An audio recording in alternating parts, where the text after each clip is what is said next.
भारत की ड्रग्स की हकीकत मई 2021। असम के मुख्यमंत्री ने सड़क पर करीब 1630 करोड़ रुपए की जब्त की गई ड्रग्स को खुद आग लगाकर नष्ट किया, लेकिन आग लगते ही जहरीला धुआं चारों तरफ फैल गया। नतीजा ये हुआ कि आसपास मौजूद नशेड़ी वहीं खड़े खड़े चढ़ गए, कुछ तो सड़क पर ही झूमने और उछलने लगे। ये घटना साफ दिखाती है कि आज भारत कितना गहराई तक ड्रग्स की समस्या में डूब चुका है। देश में कम से कम 10 करोड़ लोग ड्रग्स का सेवन करते हैं, 20 करोड़ दवाओं का गलत इस्तेमाल करते हैं, 3 करोड़ से ज्यादा गांजे के आदी हैं और 1 करोड़ से ज्यादा बच्चे नशे की गिरफ्त में हैं। हर साल हजारों लोग सांप का जहर पीकर मौत तक के शिकार हो जाते हैं। सीधी बात करें तो एशिया में भारत अब नशे का किंग बन चुका है। हालात कितने बिगड़े हुए हैं। अमेरिका और मेक्सिको में ड्रग माफियाओं की कहानियां हम अक्सर सुनते हैं, लेकिन पड़ोसी तीसरे भाई यानी भारत के हालात भी उनसे किसी मायने में कम नहीं। 2019 की सरकारी रिपोर्ट के मुताबिक सिर्फ गांजा पीने वालों की संख्या ही 3.1 करोड़ से ऊपर थी। ओपियम और हेरोइन जैसे ओपियोनेड लेने वालों की संख्या 2.2 करोड़ और 1.2 करोड़ लोग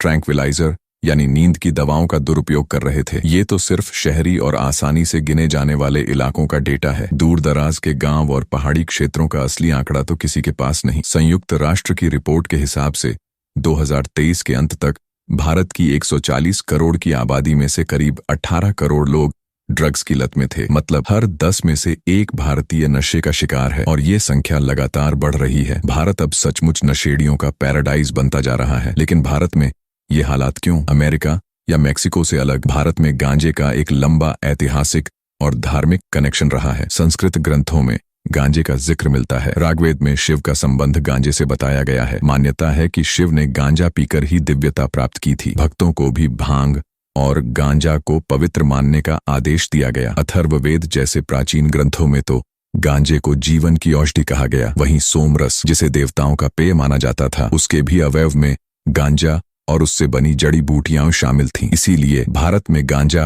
5 पवित्र पौधों में गिना जाता रहा है। जहां दुनिया के लिए ये एक खतरनाक ड्रग है, वहीं भारत में इसे देवताओं का प्रसाद और आध्यात्मिक साधना का जरिया माना गया। आज का भारत और नशे की हकीकत, गांवों में बुजुर्ग भी चिलम और बीड़ी में गांजा डालकर पीते नजर आ जाते हैं। दिल्ली और मुंबई जैसे बड़े शहरों में हालत और भी आगे निकल चुके हैं। यहाँ सड़क किनारे खुलेआम लोग गांजा पीते, ट्रिप करते दिख जाते हैं। पुलिस वाले अक्सर इन्हें छेड़ना ही पसंद नहीं करते। खासकर होली और महाशिवरात्रि जैसे धार्मिक त्योहारों पर गांव से लेकर शहर तक भांग और गांजा सांस्कृतिक परंपरा की तरह इस्तेमाल होता है। पूरी गलियों में ऐसा धुआं फैल जाता है मानो त्योहार का हिस्सा हो। भारत का नशे से रिश्ता सिर्फ आधुनिक समस्या नहीं है, ये धार्मिक आस्था, परंपरा और सामाजिक मान्यता से जुड़ा हुआ है। लेकिन आज यही आस्था और परंपरा भारत को एक खतरनाक ड्रग क्राइसिस की ओर धकेल रही। भारत में ड्रग्स का फैलाव इतिहास से आज तक उच्च जाति की धार्मिक परंपराओं से लेकर आज करोड़ों भारतीयों की लत तक, ड्रग्स का ये सफर कैसे पूरे दक्षिण एशिया की जमीन में जड़ें जमाता गया, ये समझने के लिए हमें लौटना होगा ब्रिटिश साम्राज्य के द्वार में। 17वीं सदी में अंग्रेज जब भारत आए तो धीरे धीरे पूरे उपमहाद्वीप पर अपना राज कायम कर लिया। 19वीं सदी के मध्य में मुगल सल्तनत के पतन के बाद भारत पर अंग्रेजों का औपचारिक नियंत्रण हो गया। भारत का मौसम और जमीन खेती के लिए बेहद उपजाऊ थे। अंग्रेजों ने देखा कि अफीम की खेती पारंपरिक फसलों से 5 से 8 गुना ज्यादा मुनाफा देती है। फौरन बड़े पैमाने पर खेतों को अफीम उत्पादन में बदल दिया गया। 18वीं से 19वीं सदी के बीच ईस्ट इंडिया कंपनी ने अफीम की खेती जबरन लागू की। भारत उस दौर में दुनिया का सबसे बड़ा अफीम उत्पादन केंद्र बन चुका था। सालाना उत्पादन 4000 से बढ़कर 20,000 बक्सों तक पहुंच गया। ये अफीम अंग्रेज कम दाम में यहां से खरीदते और चीन तक बेचकर भारी मुनाफा कमाते। इससे एक तरह का ब्रिटेन भारत चीन त्रिकोणीय व्यापार शुरू हुआ। 1821 से 1840 तक चीन से 1 करोड़ तौल से ज्यादा चांदी बाहर चली गई। उसका बड़ा हिस्सा अंग्रेज और भारत के व्यापारियों की जेब में गया। सिर्फ ब्रिटिश सरकार की टैक्स कमाई ही हर साल करीब 20 लाख पाउंड थी, जो भारत की कुल सरकारी आमदनी का 10% बनती थी। यानी अंग्रेजों ने भारत को एक संरचित ड्रग्स उत्पादन केंद्र बना दिया और यहीं से आधुनिक ड्रग्स इंडस्ट्री की नींव रखी गई। आजादी के बाद का भारत और ड्रग्स 1947 के बाद नशे की समस्या ब्रिटिशों के साथ खत्म नहीं हुई। नेहरू सरकार उस समय कश्मीर और अन्य सीमाई विवादों में उलझी रही, इसलिए ड्रग्स पर सख्त पॉलिसी बनाने का समय ही नहीं मिला। गांजा और अफीम को सामाजिक धार्मिक परंपरा मान लिया गया, न कि कोई गंभीर सामाजिक अपराध। अंग्रेजों के जमाने में बने अफीम उत्पादन क्षेत्र जैसे बिहार, स्वतंत्र भारत में भी सरकारी लाइसेंस्ड खेती करते रहे। इंदिरा गांधी के द्वार तक आकर सरकार ने धीरे धीरे ड्रग्स कंट्रोल की तरफ कदम बढ़ाए। 1985 में राजीव गांधी के प्रधानमंत्री बनने पर narcotic drugs and psychotropic substances act लागू हुआ। कानून ने गांजा, अफीम और इनके कारोबार को अपराध घोषित किया, लेकिन सजाएं अंतर्राष्ट्रीय स्तर की तुलना में बेहद हल्की थीं। ज्यादातर मामलों में 6 महीने से कम की कैद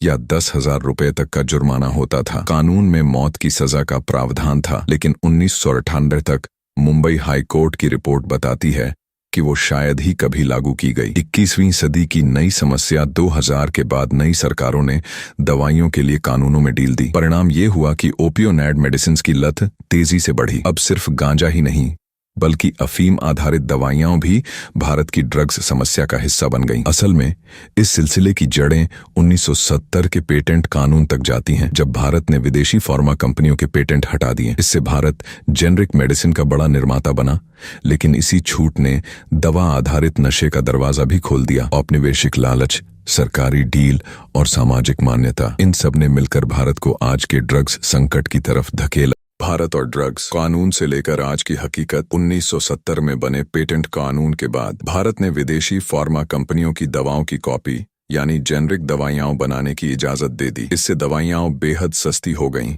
और आम आदमी तक पहुंच गईं, लेकिन इसकी कीमत भी चुकानी पड़ी। भारत में दवा का रेगुलेशन लगभग नाम मात्र का ही रह गया। किसी डॉक्टर से बस दवा का नाम बोल दो, वो आराम से पर्चा काट देता। सरकार के इस कदम ने देश को दवा आधारित नशे की ओर और तेजी से धकेल दिया। आधे से ज्यादा सदी तक ड्रग्स की लत भारत की नसों में फैलती रही। जब नरेंद्र मोदी सत्ता में आए, तब तक हालत ऐसी हो चुकी थी कि पूरा देश नशेड़ी तो नहीं, लेकिन हर जगह नशेड़ी जरूर कह सकते थे। भारत जैसी 1.3 अरब आबादी वाले देश में गांजे को पूरी तरह खत्म करना अब नामुमकिन था, और चूंकि इसे धार्मिक पवित्र पौधा माना जाता है, तो उस पर सीधी चोट करना राजनीतिक और धार्मिक दोनों ही नजरिए से मुश्किल था। गांजा वैध करने का रास्ता 2018 में उत्तराखंड सरकार ने गांजे की खेती को कानूनी मान्यता दे दी। मध्य प्रदेश जैसे राज्यों में भी मेडिकल कैनाबिस की खेती और इस्तेमाल शुरू हुआ। कैंसर और मिर्गी जैसी बीमारियों के इलाज में इसे इस्तेमाल करने की अनुमति दी गई। यानी देश में नशे की बाढ़ के बावजूद सरकार ने पश्चिमी देशों की तरह